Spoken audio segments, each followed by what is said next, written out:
जय श्री कृष्ण, जय श्री गणेश। कथा कहती है, तुलसीदास जी चित्रकूट के घाट पर प्रभु श्री राम की कथा कह रहे थे, रामचरितमानस का पाठ कर रहे थे। कई लोग, कई भक्तजन उनकी कथा सुन रहे थे। तुलसीदास जी जिस गांव से आते हैं, उस गांव का एक व्यक्ति भी वहां कथा सुनने आया था। किसी ने कहा कि भाई तुलसीदास जी कथा कर रहे हैं। क्योंकि तुलसीदास जी के नाम से वो तुलसीदास जी को वह नहीं जानता था। जैसे ही वह उनकी कथा सुनने के लिए बैठा, थोड़ी देर सुनी, ध्यान से देखा तो उसे पता चला कि ये तो हमारे गांव का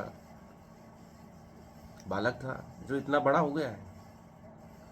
थोड़ी देर बैठ के वो उठ खड़ा हुआ तो पीछे बैठे व्यक्ति ने कहा कि भाई क्यों उठ रहे हो, क्यों जा रहे हो, इतनी मधुर कथा चल रही है। तो उसने कहा ये तो हमारे गांव का तुलसा है, हमारे सामने ही बड़ा हुआ है।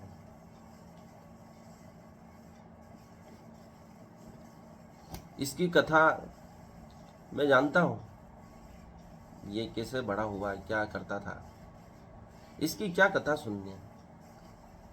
ऐसे ही हमारे मित्र की पीड़ा है कि वो बड़े महान कवि बनना चाहते हैं, लेकिन उसी गांव के लोग उनको कभी कविता पाठ के लिए नहीं बुलाते हैं, जबकि दूर दूर के गांव के लोग उनको बड़ा सम्मानित करते हैं और बुलाते हैं। लेकिन उनकी पीड़ा है कि गांव वाले उनका महत्व नहीं समझते हैं।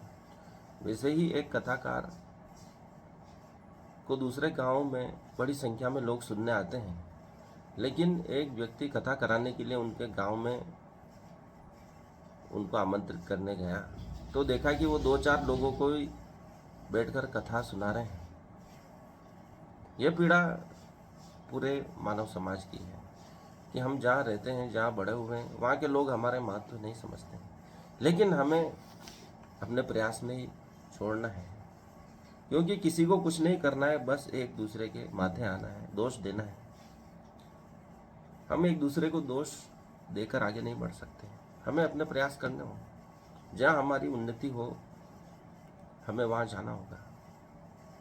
लेकिन भगवान गणेश जहाँ रहे, उन्होंने अपनी प्रतिष्ठा को स्थापित किया। वो अपने परिवार में रहें और गणनायक बने, तो अपने परिवार में आसपास रहकर भी प्रतिष्ठा को प्राप्त किया जा सकता है। वह भगवान गणेश जी ने सिद्ध किया है। भगवान गणेश के हाथ में वीणा भी है, वह संगीत प्रेमी भी है।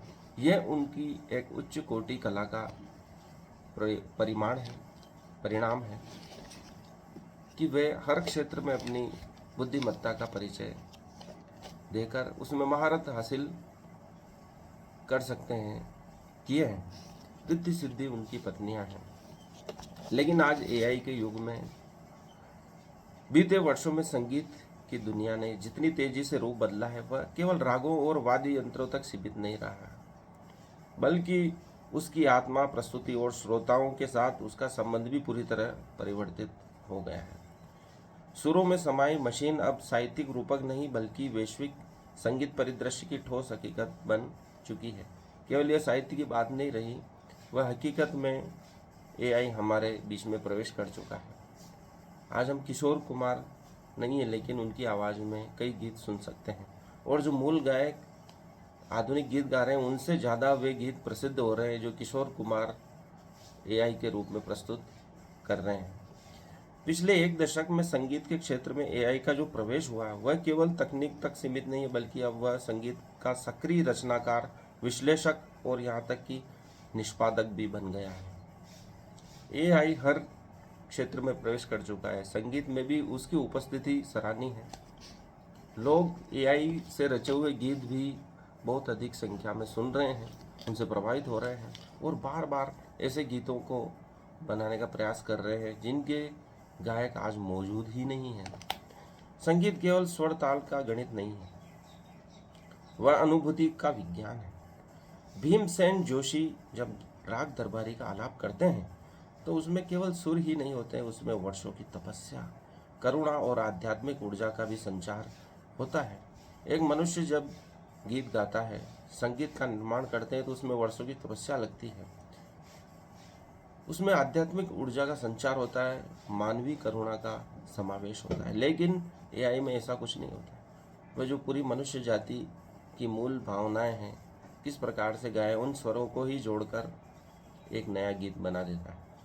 उस्ताद अमजद अली खान के सरोद से निकली हर तान केवल रचना नहीं, एक संवाद होता है आत्मा से आत्मा के साथ। लता मंगेशकर की आवाज़ ने जो पीड़ा और प्रेम अपने गीतों में भर दिया है, क्या कोई मशीन उस भाव की प्रतिकृति बना सकती है?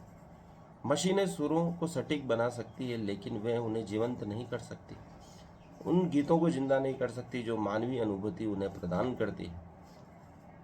हाल में AR रहमान ने एक साक्षात्कार में स्वीकार किया कि वे AI टूल्स का प्रयोग अपने कुछ प्रोजेक्ट्स में करने लगे हैं, लेकिन उन्होंने यह भी कहा कि तकनीक एक औजार हो सकती है, लेकिन आत्मा अब भी इंसान ही दे सकता है। तकनीक एक औजार है, यंत्र है, लेकिन आत्मा तो मनुष्य के पास ही है। वह मशीनों में नहीं आ सकती, AI में नहीं आ सकती। यही संतुलन भविष्य के संगीत के निर्माण की कुंजी है। भारत में भी यह तकनीक हस्तक्षेप धीरे धीरे बहुत अधिक बढ़ रहा है। IIT Madras, BHU, IIM Bangalore जैसे प्रतिष्ठित संस्थान भारतीय शास्त्रीय संगीत की संरचनात्मक विशिष्टताओं को AI से समझने और उस पर आधारित मॉडल विकसित करने में लगे हैं।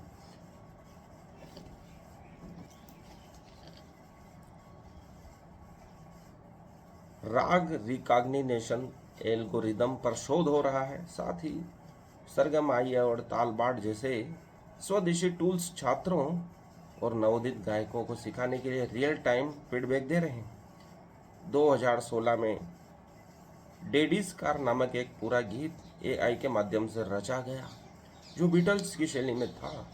भारत में भी बिट ओवन AI जैसे स्टार्टअप संगीत में AI एकीकरण के प्रयास जारी हैं। इसके अतिरिक्त वॉइस क्लोनिंग और हाइपर रियलिस्टिक साउंड सिंथेसिस जैसी तकनीकों ने संगीत के नैतिक पक्ष पर भी बड़ा प्रश्न चिन्ह खड़ा कर दिया। स्ट्रीमिंग कंपनियां AI के माध्यम से यह तय करती है कि किस किस तरह का संगीत लोगों को पसंद आएगा। AI से पूछा जा रहा है कि कौन सा संगीत लोग पसंद करेंगे। यदि यही रुझान आगे बढ़ा तो संभव है कि बहुत से पारंपरिक और क्षेत्रीय संगीत शैलियाँ धीरे धीरे हाशिए पर चली जाए। AI का डाटा जिस आधार पर तैयार होता है वह मुख्यतः पॉप, रैप, वेस्टर्न स्टाइल पर आधारित होता है। ऐसे में भारतीय शास्त्रीय संगीत की महीन बारीकियाँ, तालों की जटिलता और रागों की सूक्ष्मता उस डेटा संरचना में फिट नहीं बैठती। भारतीय शास्त्रीय संगीत की महान बारीकियाँ, तालों की जटिलता, रागों की सूक्ष्मता उस डेटा संरचना में फिट नहीं बैठती। अर्थात भारतीय संगीत को अभी भी AI के द्वारा हूबहू मानव जैसा प्रस्तुत नहीं किया जा सकता। इससे खतरा यह है कि हमारी सांस्कृतिक विविधता धीरे धीरे वैश्विक टेम्पलेट में समाहित हो जाएगी। यह जरूरी है कि इस तकनीक को अपनाते समय हम संगीत की मूल आत्मा को न खो दें। संगीत एक साधना है और साधना में केवल गणना नहीं, अनुभूति आवश्यक होती है। संगीत में भी गणना कर स्वर ताल को नियमबद्ध तरीके से प्रस्तुत किया जाता है, लेकिन उसमें अनुभूति भी जोड़ी जाती है जो AI नहीं कर सकता। AI हमारी रचना प्रक्रिया को सरल बना सकता है, लेकिन वह मानवता की जगह नहीं ले सकता। हमें यह तय करना होगा कि AI को संगीत के भीतर एक टूल्स की तरह अपनाएं जो हमारी कल्पनाओं को आकार दे सके, अर्थात आत्मा को जोड़ने का कार्य मनुष्य कर सकता है। भारत में भी जो सरगम AI और तालबाड़ जैसे स्वदेशी टूल्स बने हैं जो छात्रों और नवोदित गायकों को सिखाने के लिए बने हैं, जो रियल टाइम फीडबैक देते हैं कि वह गलत गा रहे हैं या सही गा रहे हैं। इस प्रकार इनका सदुपयोग भी किया जा सकता है, लेकिन मनुष्य की आत्मा को बचाना होगा, उस संगीत के माध्यम से बचाना होगा जो वर्षों पुरानी हमारी संस्कृति ने हमें दिए हैं। आज भी हम शास्त्रीय रागों को सुनकर सब पीड़ाओं से मुक्त हो जाते हैं। कहते हैं मानसिक विकारों और कई बीमारियों के इलाज के लिए शास्त्रीय रागों का उपयोग किया जा रहा है। जिनको अनिद्रा की शिकायत है वे भी शास्त्रीय संगीत सुनने की सलाह डॉक्टर देते हैं। उन डॉक्टरों द्वारा सलाह दी जाती है कि आप शास्त्रीय राग सुने, अमुक अमुक शास्त्रीय राग सुने, उनसे आपकी BP, शुगर इत्यादि कंट्रोल होंगे, अनिद्रा की बीमारी दूर होगी। ऐसे कई राग हैं जिनके प्रयोग से मानव शरीर की बाधाओं को, बीमारियों को दूर किया जा सकता है। गौओं को यदि बांसुरी की धुन सुनाई जाए तो वो अधिक दूध देती हैं, ये तो स्पष्ट हो चुका है। ऐसे ही संगीत का महत्व हमारे जीवन में कितना है, यह प्राचीन काल से ही चला आ रहा है। भगवान गणेश को वीणा बजाते हुए दिखाया गया है, अर्थात संगीत का महत्व वे भी समझते थे। संगीत शांति व्यवस्था उत्पन्न करने के लिए आवश्यक है, बुद्धिमत्ता उत्पन्न करने के लिए आवश्यक है।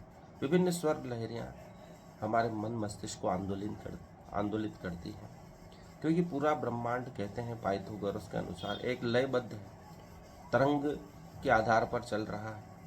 उनमें एक लय ताल बैठा हुआ है, एक निश्चित फ्रीक्वेंसी पे वे कार्य कर रही हैं, मानो एक महान संगीत पूरे ब्रह्मांड में गूंज रहा है। उस सुर लय ताल का हमें पता लगाकर हम इस वैश्विक व्यवस्था में अपना स्थान बना सकते हैं और उसका आनंद भी ले सकते हैं। अगर हम इस व्यवस्था के, इस धारा के विपरीत चलते हैं तो ही कष्ट भोगते हैं। वे नियम क्या, वे बड़े ही सरल नियम, जैसे भूख लगे तो हम भोजन करते हैं, नींद आए तो सो जाते हैं। कोई भी बीमारी आती है तो हमारा शरीर पहले ही सूचना दे देता है। हम किसी स्थान पर जाकर तनाव महसूस करते हैं तो हमें वहाँ नहीं ठहरना चाहिए, क्योंकि शरीर को पहले ही मालूम पड़ने लगता है कि कहाँ जाने से हमें क्या हो। इसलिए तुलसीदास जी ने भी कहा है, हमें वहाँ नहीं जाना चाहिए जहाँ हमारा सम्मान न हो, चाहे वहाँ स्वर्ण बरस रहा हो तो भी वहाँ नहीं जाना चाहिए। उन गलियों में, डगरों पे नहीं जाना चाहिए जिनसे हमको कोई काम नहीं है। यह संसार बहुत बड़ा है, इसमें हमारे लायक लोगों से, वस्तुओं से हमें मिलना होता है। जो हमें पसंद नहीं है उनसे न मिलें, जो अच्छा लगे वही कार्य करें, लेकिन लोगों को कष्ट न हो इतना ध्यान रखें, तो ही हम एक सफल जीवन जी सकते हैं। जिन लोगों से मिलने से हमें खुशी होती है उन लोगों से मिलें, उन लोगों को भी हमसे मिलने में खुशी हो, ऐसे लोगों से मिलें। उन स्थानों पर जाएं जहां आपको शांति महसूस हो, दिव्य अनुभूति हो। ऐसे स्थानों पर न जाएं जहां पर आपके मानसिक तनाव में वृद्धि होती है। यही सुर लय ताल गणेश जी हमको पकड़ने की कह रहे हैं, ताकि हम एक सफल जीवन जी सकें, क्योंकि वह बुद्धिमानी के प्रतीक है, बुद्धि के देवता है, तर्क के देवता है। उन्होंने जहाँ रहे वहीं संतुलन स्थापित किया, विराट से सूक्ष्म तक का संतुलन उन्होंने स्थापित किया। उनका मूषक बहुत छोटा है लेकिन वह उस पर यात्रा करते हैं। वे एक विशालकाय शरीर के होकर भी अपने एक छोटे से मूषक से मित्रता बनाए हुए हैं, संतुलन स्थापित किए हैं। अर्थात गणेश जी हमको शिक्षा दे रहे हैं कि इस अनंत ब्रह्मांड की व्यवस्था से लेकर सूक्ष्म परमाणु लेवल तक की व्यवस्था तक हमें संतुलन स्थापित करना होगा, तभी हम इस प्रकृति को स्वस्थ, स्वच्छ, प्रदूषण मुक्त रख पाएंगे। सभी के साथ हम मधुर व्यवहार करें। गणेश जी का जीवन हमें यह शिक्षा देता है। मूषक बहुत छोटा है और वे बहुत विराट हैं। उनको सूक्ष्म से लेकर विराट देवताओं तक से भी मधुर संबंध स्थापित करने होते हैं। इसलिए उनको गणनायक बनाया गया, ताकि वह छोटे से छोटे व्यक्ति से लेकर बड़े से बड़े व्यक्ति तक से बातचीत कर सकते हैं, मधुर संबंध स्थापित कर सकते हैं, संतुलन स्थापित कर सकते हैं। तभी इस पूरे ब्रह्मांड की व्यवस्था चल सकती है। धन्यवाद। आज के लिए इतना ही। गणेश जी के जीवन से हम सीखें कि कैसे इस संसार में सुंदर तरीके से जिया जा सकता है, ताकि रिद्धि सिद्धि हमें प्राप्त हो, शांति प्राप्त हो। इस वीडियो को लाइक करें, चैनल को सब्सक्राइब करें। धन्यवाद।